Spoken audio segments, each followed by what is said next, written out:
One of the pillars of Islam is to fast during the month of Ramadan, a month-long period which is considered a way of rebuilding spiritual connection between Muslim faithful and the Almighty Allah. Eid al-Fitr is known as the holiday for Muslims to break their fast and is marked with a congregational two-unit prayer where people of all ages and tribe stand side by side in total submission to Almighty Allah, reciting verses of the Quran. All right, that's what we'll be talking about now. Joining us in the studio to talk more on this is the director of the Arabic Village, Imran Rufa'i. It's nice to have you join me this morning. It's my pleasure once again. And happy Eid al-Fitr. Taqabbalallahu minna wa minkum. May Allah accept it from all of us. Thank you so much. Yes. Great. Now, on a morning like this is a morning of joy. And whether you're a Muslim or not, you can feel that sense of happiness and joy in the air. Now, let's start from the pillars of Islam. Okay. We understand there are 5 pillars of Islam, and fasting is one of it.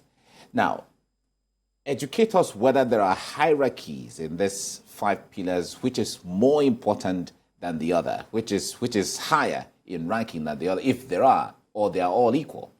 Okay, basically speaking, when you talk about Islam, you have only mentioned an aspect of it. That is the faith aspect. Islam is divided into 3, basically. We have the ideology of the beliefs, we have the characters, and we have the legislations under the belief system, and that's why we have the 5 pillars of Islam.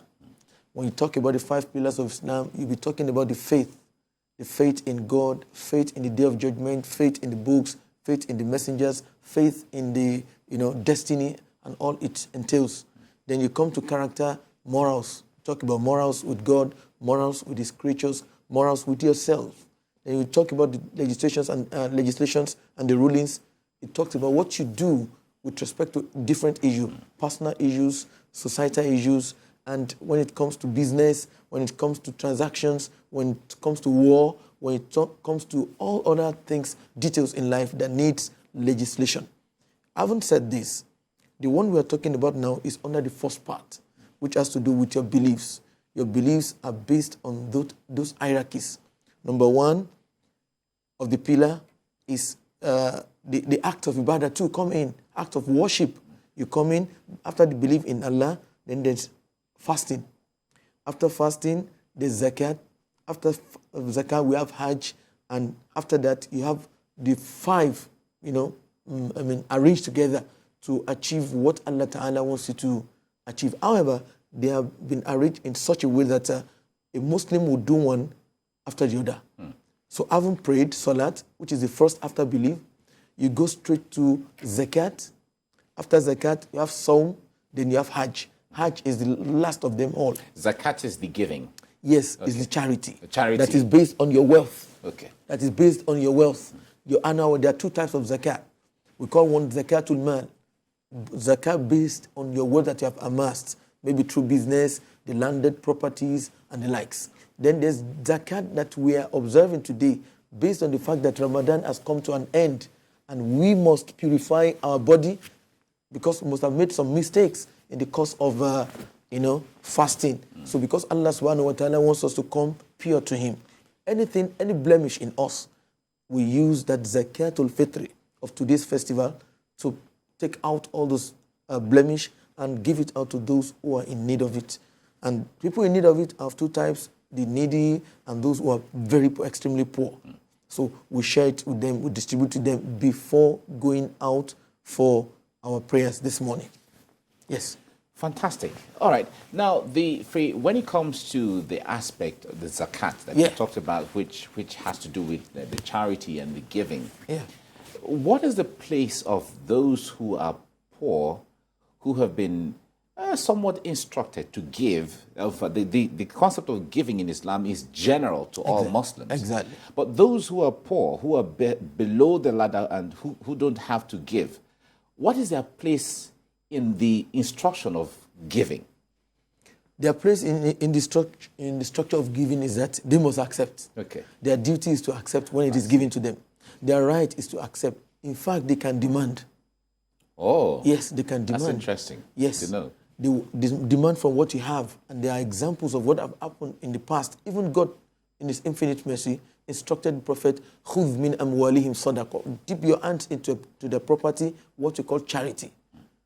And you do a lot of things after that. Allah has spelled out those who should accept them in the verses of the Quran, how they should be distributed, who should receive, who are the recipients, what is the quantity, what is the percentage, 2.5% of everything when it comes to zakat based on wealth. Then there's no threshold for the zakat that we give on each day after fasting. But there's a threshold like today. Okay. So there's threshold on the wealth type of zakat, which is charity. And it has to be after a year. A year must have passed over that property before you can give out zakah on it. And the threshold is 2.5%, and you give it out to those that have been spelled out in the Quran. Amazing. Yes. That's fine. Now, because I like us to just understand those significance, and every year we talk about this and enlighten people, exactly, and also create the feeling of unity and communal community with each other. Now, for also those who can't travel on pilgrimage, which is also one of the pillars of Islam, what is their place at the end of life if they were not able to attain that part of the pillar of Islam? Hajj, to so many scholars, the hierarchy and the position is such that it is placed at the end of every discussion. Okay. The scholars will speak about salat, they will speak about fasting, they will speak about zakat, they will speak about Hajj as the last one. Why? The reason is not far-fetched. Okay. It is meant for those who can afford it and who have a safe passage to the venue of the act of worship. Those two conditions are very important. Are you bona fide with respect to financing the journey? Number two, is the path to the place secured? If these two conditions are not fulfilled, going to Hajj is not compulsory on you. Okay. So if you have the money, if it is 1.9 million, 2.5 million, can you afford it? Number two, is the path to the place secured? Will there be no problem on the path? As you are going, liman istata'a ilayhi sabila. This is what the Quran has said. For those who can afford, who can achieve the requirements of traveling. So as for those who cannot, all they need to do is to perform certain acts of worship that Allah Ta'ala has made equivalent to going to Hajj. Some of these acts are spelled out in the Quran. Some of these acts are spelled out in the messages of the Prophet Sallallahu Alaihi Wasallam that scholars at home can, delve into and break it down to others. But physically, going to Hajj, you must have the financial wherewithal, and the path must be safe for those who are trading to go to Makkah. All right. On a day like this, where we are all celebrating the end of the holy month of Ramadan, yes, what are the activities that will take place today? What's the sequence of the activities today? Good. The sequence is not far-fetched. Okay. And it's an annual thing. It is not strange to the Muslims. All we need to do is to remind them, like you said earlier on, because human beings will forget. Number one is when you wake up, you're expected to take your bath. Not everybody takes the bath every day. Some people don't take their bath. They take it only once in a week. Wow. I can convincingly tell you that. I have friends abroad who say because of the coldness of the environment. Well, that one can understand. But here where the weather and the heat and all of that, so it makes it incumbent on you. Let me quickly tell you something. Okay. Some people will not take their bath. They will prefer to wear perfume. Whoa. But on a day, it is expected you take your bath. Okay. So that you not cause a nuisance to people, the multitude that will be coming. Anything that will distract people based on smell or scent that are not palatable, Islam wants you to go away from it. In fact, even before it, if you are coming to the mosque, you are not allowed to eat garlic because garlic has a smell that is not, acceptable to so many people and they feel uncomfortable. Yeah. You wear perfume instead of garlic. So similarly, if you are going to Eid today, you're expected to take a bath, take it very appropriately, wear your perfume, put on your best clothes, not necessarily the new one. Okay. Then you eat something just to signify that Ramadan has come to an end. Okay. Nobody is fasting again. and make sure you do not intentionally fast if there's nothing responsible for it. To show that you are not even fasting, you can sip water as a sign of, okay, I concur.